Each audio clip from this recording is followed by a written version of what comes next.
जब लाइफ में बार बार मुश्किलें आती है ना तो कभी कभी लगता है कि अब जिंदगी से हार सा गया हूँ, थक सा गया हूँ। और बाहर से सब नॉर्मल लगता है, जैसे कि आप ऑफिस जाते हो, आप अपना काम करते हो, आप डेली रिस्पॉन्सिबिलिटीज जो डेली के काम है वो संभालते हो, अपनी लव लाइफ संभालते हो, घर के काम संभालते हो, घर को संभालते हो। लेकिन अंदर ही अंदर हर इंसान के काफी कुछ चल रहा होता है, और भारत में तो ये और भी कॉमन है।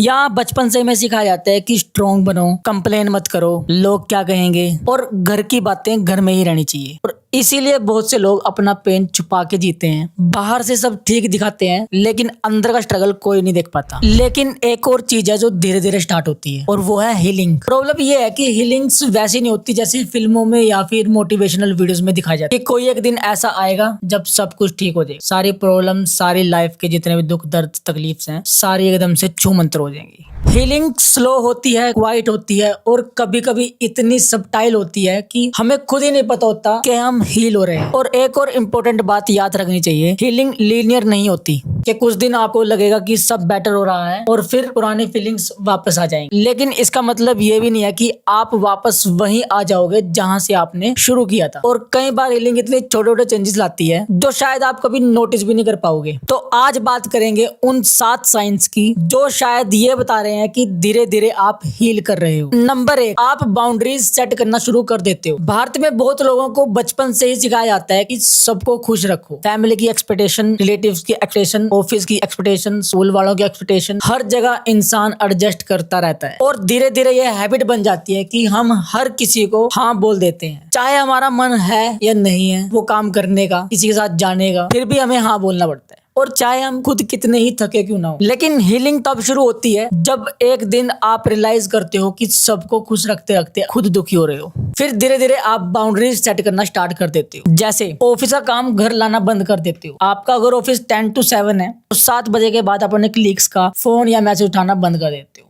आप हर किसी को लेट नाइट मैसेज या फिर कॉल का रिप्लाई करना बंद कर देते। फैमिली या रिलेटिव्स के हर एक्सपेक्टेशन को ब्लाइंडली एक्सेप्ट करना बंद कर देते। ये रूड नहीं होता, ये बस ये समझाता है कि आपकी सेल्फ रिस्पेक्ट उतनी ही इंपॉर्टेंट है जितनी उनकी।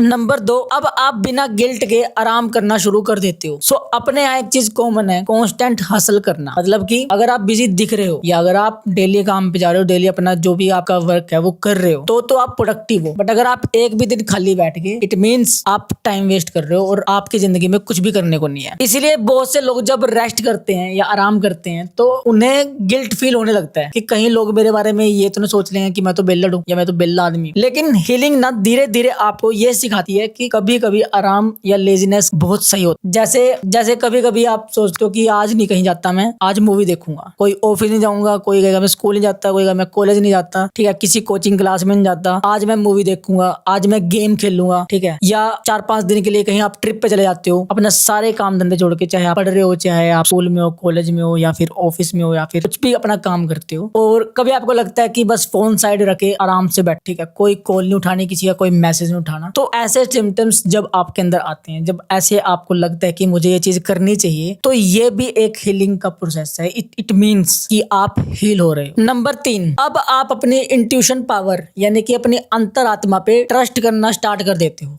आपको विश्वास होने लग जाता है कि जो मैं कह रहा हूं वो सही है। जब कोई इंसान दुखी होता है, चाहे रिलेशनशिप में, फ्रेंडशिप में या फैमिली में, तो अक्सर वो खुद पे डाउट करना स्टार्ट कर देता है। उसे लगता है कि यार कहीं मैं गलत ना हूं, मैं पहले क्यों नहीं समझ पाया, या मैंने उन पे ट्रस्ट क्यों नहीं किया। तो ऐसी ऐसी चीजें ना आपको ट्रस्ट करना ही भुला देती हैं कि आप ना किसी और पे ट्रस्ट कर पाते हो, ना आप खुद पे ट्रस्ट कर पाते हो। लेकिन हीलिंग धीरे धीरे वो ट्रस्ट वापस लेके आती है। आप फिर से अपनी इनर वॉइस, अंतर आत्मा पे विश्वास करने लग जाते हो। जैसे कि अगर कोई इंसान या फिर कोई सिचुएशन आपको अनकंफर्टेबल फील करवा रही है, तो अब आप उस फीलिंग्स को इग्नोर करना स्टार्ट कर रहे हो। अब आप हर इंसान की कई बातों पे पहले एक R&D करते हो अपने माइंड में कि ये सही कह रहा है, ऑब्जर्वेशन करते हो, सही और गलत के बीच में आप फैसला लेना स्टार्ट कर देते हो, और अपने आप से पूछते हो, अपनी अंतर आत्मा से पूछते हो, यानी कि अपनी इंट्यूशन पावर से पूछते हो कि क्या सही है, और जो आपके लिए सही होता है आप वो फैसला लेना स्टार्ट कर देते हो। नंबर 4, अब आपको छोटी छोटी चीजें ना इंपॉर्टेंट लगने लगती हैं। जब इंसान बहुत इमोशनल पेन से गुजर रहा होता है ना, तो कभी कभी लाइफ थोड़ा डल लगने लगती है। सब कुछ एक रूटीन सा लगने लगता है। लेकिन हीलिंग धीरे धीरे एक चीज वापस लाती है, स्मॉल मोमेंट्स की वैल्यू। जैसे अब आपको सुबह जल्दी उठना अच्छा लगता है, आपको योगा करना अच्छा लग रहा है, आप स्पिरिचुअलिटी की तरफ जा रहे हो, डेली आप मंदिर में जाके शिवलिंग पे जल चढ़ा रहे हो। कुछ भी छोटी छोटी चीजें जो पहले आप करते होंगे या फिर नहीं भी करते होंगे तो वो करनी स्टार्ट कर दी आप। या अब आप अपने दोस्तों को खुद से कॉल करना स्टार्ट कर, जो भी आपके स्कूल कॉलेज के दोस्त होते थे, अब हेक्टिक शेड्यूल की वजह से आप उनसे बात नहीं करते, तो अब आप उनको खुद कॉल या मैसेज करना स्टार्ट कर रहे हो। ये किसी के लिए नॉर्मल सी चीजें हो सकती हैं, पर जो हैवी इमोशनल फेज से गुजरते हैं या गुजर रहे हैं ना, और जब वो ये छोटी छोटी चीजें करने स्टार्ट करते हैं, यानी वो जब ये छोटी छोटी चीजों से हीलिंग होना स्टार्ट करते हैं, तो उनके लिए काफी इंपॉर्टेंट और मीनिंगफुल भी होती है। नंबर 5, अब आपने हेल्प मांगना स्टार्ट कर दिया है, क्योंकि भारत में काफी लोग इमोशनल स्ट्रगल के बारे में बात ही नहीं करते। उनको लगता है कि अगर मैंने किसी से हेल्प मांग ली, लोग मेरे बारे में क्या सोचेंगे, वो क्या सोचेंगे मेरे बारे में, कि मैं हेल्प ही मांगता रहता हूँ, मैं हमेशा उनसे मांगता ही रहता हूँ, कहीं फैमिली मेरी टेंशन ना ले ले। मुझे तो स्ट्रॉन्ग बनना है, क्योंकि बचपन से वो सीखता रहा है मुझे स्ट्रॉन्ग बनना। अगर मैंने किसी से हेल्प मांग ली तो उसके बदले में मुझे भी उसकी हेल्प करनी होगी। इसीलिए लोग सब कुछ अकेले हैंडल करते रहते हैं। लेकिन हीलिंग तब शुरू होती है जब आप समझने लगते हो कि सब कुछ अकेला करना उतना भी जरूरी नहीं है। कभी कभी किसी दोस्त से बात करना, मैसेज कर लेना, कोई वीडियो कॉल कर ली, या फिर किसी ट्रस्टेड इंसान को अपने अंदर की फीलिंग बताना। और जब आप देखते हो कि सामने वाला बिना जज किए आपकी बात सुन रहा है, तो एक कनेक्शन बिल्ड होता है जो आपको हील होने में काफी हेल्प करता है। नंबर 6, आपने खुद को अब हर एक चीज के लिए ब्लेम करना बंद कर दिया है। बहुत लोग हर सिचुएशन में ना अपनी ही गलती मानते हैं। वो कहते हैं कि भाई मेरी ही गलती हो। जैसे अगर रिलेशनशिप खराब है तो मेरी गलती है, फ्रेंडशिप खराब है तो मेरी गलती है, फैमिली में कोई प्रॉब्लम है तो मेरी गलती है। लेकिन हीलिंग धीरे धीरे ये रियलाइज कराती है हर चीज आपके कंट्रोल में नहीं है।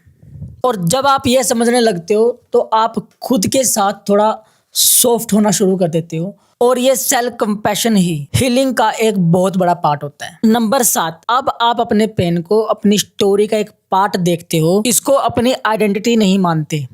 मतलब हीलिंग आपके पास्ट को इरेज नहीं कर सकता, लेकिन पास्ट को देखने का नजरिया जरूर चेंज कर सकता। जो पेनफुल एक्सपीरियंस आपके पास्ट में थे, वो बस आपकी लाइफ का एक स्टोरी का एक चैप्टर थे, एक हिस्सा थे। कभी कभी वही एक्सपीरियंस आपको दूसरों को समझाने की एबिलिटी भी दे देते हैं। इससे आप ज्यादा एम्पैथिक बन जाते हो और ज्यादा मैच्योर हो जाते हो। और इस प्रोसेस को साइकोलॉजी में पोस्ट ट्रॉमेटिक ग्रोथ कहते हैं। अगर आप ये साइन नोटिस कर पा रहे हो तो इट मीन्स आप हील कर रहे हो। लेकिन अगर आप ये साइन नोटिस नहीं भी कर पा रहे हो तो एक बात जरूर याद रखना, हीलिंग कोई रेस नहीं है। हर इंसान का पेस अलग होता है। हो सकता है कि आप कभी वो वर्जन ना बन पाए हो जो आप बनना चाहते हो, और शायद ये ठीक भी है, क्योंकि हो सकता है कि जिंदगी आपको कोई और बेटर इंसान बनने की तरफ ले जा रही हो। हम अपना पास्ट चेंज नहीं कर सकते, लेकिन हम अपना फ्यूचर जरूर बिल्ड कर सकते हैं। और कभी कभी हीलिंग्स बस इतनी सी होती है, कल से थोड़ा बेटर फील करना। अगर आपको ये वीडियो अच्छी लगी हो तो लाइक करना, और उन लोगों के साथ शेयर करना जिनको इसकी जरूरत है या जो अभी इस फेज से गुजर रहे हों। और कमेंट में वो चीज लिखना जो आपने इन 7 पॉइंट में से नोटिस करी हो। अगर नहीं भी नोटिस करी हो तो आप अपने एक्सपीरियंस कमेंट बॉक्स में लिख सकते हैं। और सब्सक्राइब करके बेल आइकन दबाना मत भूलना, क्योंकि कल एक और इंटरेस्टिंग फैक्ट वीडियो लेके आने वाला हूँ।